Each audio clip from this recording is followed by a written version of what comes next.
ఇప్పుడే Country Delight యాప్ని download చేసుకోండి. Download the Country Delight app now. Bigg Boss కి సెలెక్ట్ అయిన వాయిస్ కూడా మీదే కదా? అవును, రోషన్. చెప్పండి బిగ్ బాస్. బిగ్ బాస్ మీకు స్వాగతం తెలియజేస్తున్నాను. Thank you. మెగాస్టార్ చిరంజీవి గారిని ఎస్, ఎప్పుడు కలిశారు, ఎలా కలిశారు? I think 2 years back big boss, Sye Raa Narasimha Reddy release తర్వాత. ఒకవేళ మనమైతే ఇలా ప్రజెంట్ చేస్తాం. ఓకే, సో ఆ విధంగా ఉంటుంది అనమాట. సో అది బిగ్ బాస్ వాయిస్ విన్నప్పుడల్లా అనిపిస్తుంది, అరే మనం చెప్పాల్సింది ఇది అని చెప్పేసి. నేనే ఒక రేడియో చెప్తారు కదా, హలో 93.5. హాయ్, హలో, నమస్తే, good morning Hyderabad. You are tuning to super hits 93.5 red FM. This is your మామా Mahesh. You are tuning to super hits 93.5 red. వినండి వినండి ఉల్లాసంగా వచ్చా. వినండి, నేను మీ మామా మహేష్. మా టీవీతో చాలా అనుబంధం ఉంది మీకు. బట్ మా టీవీకి ఫస్ట్ బిగ్ బాస్ కి సెలెక్ట్ అయిన వాయిస్ కూడా మీదే కదా? అవునండి, అవును. అనివార్య కారణాల వల్ల వెళ్ళలేకపోయాను. యాక్చువల్గా ఏమిందంటే బిగ్ బాస్ సెలెక్షన్స్ జరుగుతున్నాయండి శబ్దాలయ స్టూడియోలో. వెళ్ళిన తర్వాత వాళ్ళు ఇచ్చిన దానికి మీరు ఇచ్చిన వాయిస్ ఏంటి అసలుకి?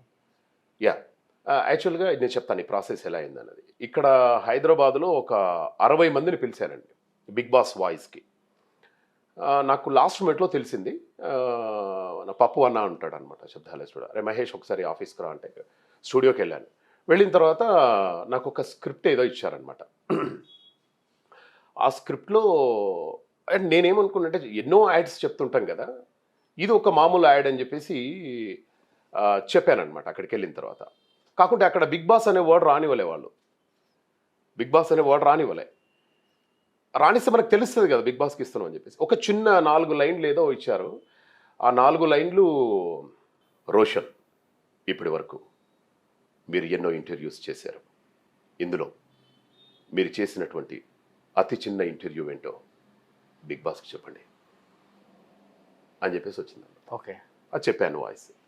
చెప్పిన తర్వాత ఏదో అనుకున్నాను, వెళ్ళిపోయాను. నేను వరంగల్లో ఉన్నాను, సడన్గా కాల్ వచ్చేసింది.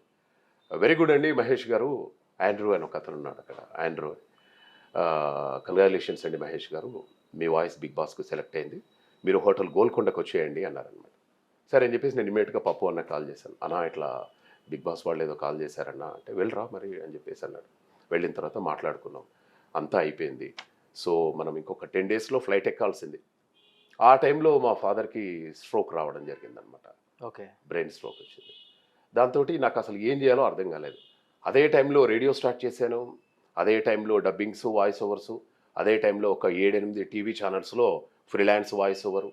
నాన్నకి పరిస్థితి మళ్ళీ అక్కడ లోనావాలాలో 120 days ఉండాలి, 150 days అంటే ఆల్మోస్ట్ 4 months అక్కడ ఉండాలి. ఇది మన వల్ల కాదు అని చెప్పేసి బాగా ఆలోచించాను. ఆలోచించి, ఎందుకంటే ఇది చాలా గ్రేట్ ఆపర్చునిటీ లైఫ్లో. ఇప్పుడు బిగ్ బాస్కి మనం వాయిస్ ఇవ్వడం అంటే అది మామూలు విషయం కాదు. సో ఈ ఆపర్చునిటీ నేను ఎలా చూస్తే, ఫాదర్ ఇలా కెరీర్ ఏమో ఇలా అయిపోయింది, ఇప్పుడే పీక్ స్టేజ్లో ఉంది కెరీరు. మళ్ళీ దట్టు నాకు ఇష్టమైనటువంటి radio, I started my own radio. So Vilas and Venkat మా పార్ట్నర్స్, అందులో రేడియో స్టార్ట్ చేసాము. ఇవంతా ఈ సామ్రాజ్యాన్ని వదిలిపెట్టేసి ఒక 4 నెలలు నేను అక్కడికి పోతే మళ్ళీ వచ్చే వరకు ఈ ఆపర్చునిటీస్ ఉంటావో ఉండవో. సరే, ఈ ఆపర్చునిటీస్ ఎప్పుడూ వస్తూనే ఉంటాయి, నేను క్రియేట్ చేసుకుంటా ఆపర్చునిటీస్. కానీ మా నాన్న ఎట్లా అని బాగా ఆలోచించాను సార్. మా నాన్ననేమో ఏం కాదులే నువ్వు వెళ్ళిపో అంటారు, మా అమ్మనో ఎక్కడనో చిన్న బాధ, నువ్వు వెళ్ళొద్దు వెళ్ళు అని ఎటు చెప్పలేకపోతుంది.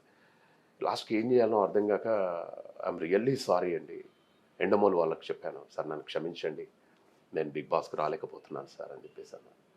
సో అది నా లైఫ్లో మిస్ అయిన ద గ్రేటెస్ట్ ఆపర్చునిటీ అండి. ఎవరు చెప్తున్నారు బిగ్ బాస్కి? ఇప్పుడు నా మిత్రులే అండి, ఇద్దరు కూడా, ఇద్దరు మిత్రులు చెప్తూ ఉన్నారు. అంటే అఫ్కోర్స్ వాళ్ళ పేరు చెప్పకూడదు, but they are doing very good job అండి యాక్చువల్గా. ఒకసారి మీ వాయిస్తో చెప్పండి. బిగ్ బాస్ ఆల్రెడీ చూశారు కాబట్టి మీరు చెప్తే ఎలా చెప్పుండే వాళ్ళు, అసలు మిమ్మల్ని ఇమాజిన్ చేసుకోండి ఒకసారి, అక్కడ ఇమాజిన్ చేసుకొని చెప్పండి, నేనే చెప్పాను అన్న విధంగా ఎలా చెప్తారు మీరు? సో ఇప్పుడు ఫర్ ఎగ్జాంపుల్ మనమే మాట్లాడుతున్నాం అనుకోండి, ఓకే, మనమే మాట్లాడుతున్నాం అనుకోండి, మీరు నాకు సమాధానం చెప్తూ ఉండాలి, నేను మీతో మాట్లాడుతున్నా. డెఫినెట్గా చెప్పండి. రోషన్ చెప్పండి బిగ్ బాస్. బిగ్ బాస్ మీకు స్వాగతం తెలియజేస్తున్నాడు. Thank you. ఇప్పటి వరకు మీరు ఎన్నో ఇంటర్వ్యూస్ చేశారు. అవును బిగ్ బాస్. మెగాస్టార్ చిరంజీవి గారిని ఎస్, ఎప్పుడు కలిశారు, ఎలా కలిశారు? I think 2 years back big boss, Sye Raa Narasimha Reddy release తర్వాత. All the best. Thank you big boss. ఒకవేళ మనమైతే ఇలా ప్రజెంట్ చేస్తాం. ఓకే. సో ఆ విధంగా ఉంటుంది అనమాట. సో అది బిగ్ బాస్ వాయిస్ విన్నప్పుడల్లా అనిపిస్తుంది అబ్బా, అరే miss మనం అయ్యానే. చెప్పాల్సింది ఇది అని చెప్పేసి. బట్ ఎనివే అది కూడా చెప్పేది మన ఫ్రెండే. ఓకే. సో ఇది కాకుంటే ఇంకా వేరే opportunity. So every day is a new day. So ఆ విధంగా అనమాట. సో అలా కెరీర్ స్టార్ట్ అయిపోయింది. సో ఈ యాడ్స్ కాస్త ఏవీస్కి వెళ్ళిపోయినాయి అనమాట. అది కూడా నేను మళ్ళీ స్టార్ మాలోనే ఏవీస్ చెప్పాను. నా ఫస్ట్ అక్కడమ్మా ఇక్కడ నా పేరు సూర్యనా ఏదో ఉండదు అది, అందులో ఫస్ట్ ఏవి చెప్పింది కూడా స్టార్ మాలోనే. ఓకే. అలా ఈ ఏవీస్ చెప్పడము, ఆడియో రిలీజ్ ఫంక్షన్లో నా వాయిస్ నేను చూసుకోవడము. సుమా గారు అంటారు కదా, ఇప్పుడు ఒక స్పెషల్ ఏవి చూద్దామా అని రోషన్ అని చెప్పేసి అనగానే ఆ స్పెషల్ ఏవి ప్లే అవుతుంది. ఏవి ప్లే అవుతుంటే ఆ హాల్ అంతా పిన్ డ్రాప్ సైలెంట్. సో ఆ హాల్లో డైరెక్టర్స్ ఉంటారు, ప్రొడ్యూసర్స్ ఉంటారు, హీరో ఉంటారు, పెద్ద పెద్ద వాళ్ళు వచ్చి కూర్చుంటారు అక్కడ. సో అప్పుడు మనం కాస్త జాగ్రత్తగా మన స్టైల్, మన మాడ్యులేషన్ ఇవన్నీ కూడా చాలా జాగ్రత్తగా చెప్పాల్సి ఉంటుంది. జస్ట్ లైక్ మనం ఒక యాంకర్స్మే అక్కడ. సో అట్లా నేను ఆల్మోస్ట్ 1000 ఏవీస్ చెప్పానండి. 2000 ఏవీస్ చెప్పుంటాను. ఇప్పుడు ఎఫ్ఎం రన్ చేస్తున్నారా? అది నా డ్రీమ్ సార్ యాక్చువల్గా. ఓకే. నేను ఫస్ట్ 93.5 రెడ్ ఎఫ్ఎంలో ఒక 5 years చేశాను సార్. చేసిన తర్వాత నేనే ఒక రేడియో చెప్తారు కదా, హలో 93.5. హాయ్ హలో నమస్తే good morning Hyderabad, you are tuning to super hits 93.5 red FM. This is your మామా మహేష్. హే మామాస్ అండ్ మామీస్. బాగా బలంగా ఉన్న రాముణ్ణి బలరామ్ అంటారు, కానీ బాగా బలహీనంగా ఉన్న రాముణ్ణి ఏమంటారో తెలుసా? నాకు తెలుసు. బాగా బలహీనంగా ఉన్నటువంటి రాముని విక్రమ్ అని చెప్పేసి అంటారు. 3 వారాలు వీక్ గా ఉన్న రాముని ఏమంటారో తెలుసా? త్రివిక్రమ్ అంటారు. You are tuning to super hits 93.5 red. వినండి వినండి ఉల్లాసంగా వినండి నేను మీ మామా మహేష్. అట్లా. సో అట్లా జోక్స్ అవి ఇవి అట్లా. కానీ నాకు ఒకటే ఒక రేడియో పెట్టాలనుకున్నాను సార్, రేడియో జాకీ చేసి. ఒక రేడియో అనేది ఒక వ్యసనం సార్ యాక్చువల్గా. ఒకసారి మనం రేడియోకి అలవాటు అయిపోయి కాలర్స్ తోటి ఇంటరాక్షన్, అసలు యాక్చువల్గా మీరు ఈ షోలో మీరు కాలర్స్ కనుక తీసుకున్నది ఉంటే అసలు కొన్ని వేల కాల్స్ వచ్చేది ఈరోజు మీకు. ఓకే. సో అట్లా నేను I started my own radio, Telugu NRI radio. Vilas అని నా బావగారు ఉన్నారు, వెంకట్ అని మా బావ. సో వాళ్ళందరూ సపోర్ట్ చేశారు. అందరు సపోర్ట్ తోటి ఇప్పుడు తెలుగు ఎన్ఆర్ఐ రేడియోని స్టార్ట్ చేశాము. 95 దేశాలకు టెలికాస్ట్ అవుతుంది సార్. అది సూపర్. 120 మంది ఆర్జేస్, 24/7 ఒక డ్రీమ్ ఫిల్ఫిల్ అయిపోయింది. కానీ ఫైనాన్షియల్గా ఇంకా స్ట్రగుల్ అవుతున్నాను ఆ రేడియో నడిపించడానికి. అంటే ఇప్పుడు హైదరాబాద్లో మనం ఏం మాట్లాడినామో అమెరికాలో అదే వినబడుతుంది. హైదరాబాద్లో మనం ఏం మాట్లాడామో సౌత్ ఆఫ్రికాలో అదే వినబడుతుంది. Wear ever you go in the world, anywhere any device. So అట్లా ఒక రేడియో స్టార్ట్ చేశాను. రేడియో బాగా నడుస్తుంది, కెరీర్ కూడా బాగుంది సార్. అంటే ఇంకా పెళ్లి కష్టపడి పెళ్ళి ఒకటే ఉంది సార్. ఆ పెళ్లికి డెఫినెట్గా మన మీరు అండ్ మన కురు అంతా కూడా డెఫినెట్గా రావాలి. పిలిస్తే సార్ మిమ్మల్ని వీళ్ళు కూడా ఎలా ఉంటారు సార్? లవ్ మ్యారేజా అరేంజ్డ్ మ్యారేజా? మామా వాయిస్ నచ్చి ఇష్టపడిన అమ్మాయిలు ఎంతో మంది ఉంటారు కదా. మోస్ట్లీ లవ్ అంటే లవ్ లో ఉన్నారు ఆల్రెడీ, అంతే కదా? తను డబ్బింగ్ ఆర్టిస్ట్. లవ్ లో ఉంటేనే కదా సార్ ఇంత హాయిగా ఇంత ఆనందంగా నవ్వుతూ ఉంటాము. లవ్ లో లేకుండా లవ్ మ్యారేజ్ ఉన్నాం అనుకో, డబ్బింగ్ కూడా సరిగా చెప్పలేము, ఏదో ఒకటి సరేలే అని చెప్పేసి అలా కాదు. డబ్బింగ్ ఆర్టిస్టా లేకపోతే బయట వాళ్ళు డబ్బింగ్ రాదు అసలు. అట్లా ఇంతమందికి డబ్బింగ్ చెప్పారు కదా మామ మహేష్ గారు. సో ఇంకా వీళ్ళకి చెప్పలేదు, సో డబ్బింగ్ కెరీర్లో నాకు కొంచెం లైఫ్లో ఫుల్ఫిల్ అవ్వలేదు, వీళ్ళకి చెప్తే బాగుండు అని ఎవరు ఉన్నారు బ్యాలెన్స్? ఇంకా ఉన్నారు సార్, సోనూ సూద్ ఉన్నారండి. ఓకే. అంటే అంతకంటే ముందు సోనూ సూద్కి చిన్న చిన్న ట్రాక్స్ ఏవో చెప్పాను, కానీ రియల్గా చెప్పలేదు. ఇప్పుడు ఆయన చేసే మంచి మంచి కార్యక్రమాలు ఉన్నాయి కదా, ఆయన మీద ఒక మంచి ఇంప్రెషన్ ఉంది నాకు. అరే అటువంటి వాళ్ళకి చెప్పాలి అనే ఉంది. బట్ ఇది ఫీల్డ్ ఎలా ఉంటుంది సార్ అంటే, I mean new Born baby, just 7 years నా కెరీర్ స్టార్ట్ చేసి. ఈ 7 yearsలో లాక్డౌన్ 2 years పోయింది. అంటే 5 yearsలో నేను ఒక 700 సినిమాలు, కొన్ని వేల యాడ్స్, అలాగే ఒక కొన్ని వేల ఏవీస్, ఇవన్నీ చెప్పుకొని అంతో ఇంతో మా గురుగారు బ్లెస్సింగ్స్ కానివ్వండి, మా అమ్మా నాన్నల విషెస్ కానివ్వండి, ఈ ఫీల్డ్లో మంచిగా సెటిల్ అయ్యాను సార్. ఇంకా నేను ఎప్పుడు కూడా every day is the new day. ఇప్పుడు మీరు అడిగారు మహేష్ గారు which is your best dubbing అండి అని చెప్పేసి అన్నారనుకోండి, మై నెక్స్ట్ డబ్బింగ్ అండి అని అంటుంటాను. అంతే, ఇదంతా మర్చిపోతాం మనం. రేపు వచ్చే ఆపర్చునిటీని ఇంకా ఇంకా ఎలా బెస్ట్ అవుట్పుట్ ఇవ్వాలి అని చెప్పేసి ఒక వాయిస్ నమ్ముకొని ఏమి లేదు సార్, మనకు డబ్బులు లేవు, ఏం లేవు. ఓన్ హౌస్ కొనుక్కున్నారు. యా, మీ అంతటా మీరు 5 ఇయర్స్ లో ఓన్ హౌస్ కనుక్కున్నారంటే గ్రేట్ అచీవ్మెంట్ కదా. 2 ఫ్లాట్లు కొన్నాడు సార్, ఒకటి కాదు. ఎక్కడెక్కడండి ఏరియాస్? అట్లా.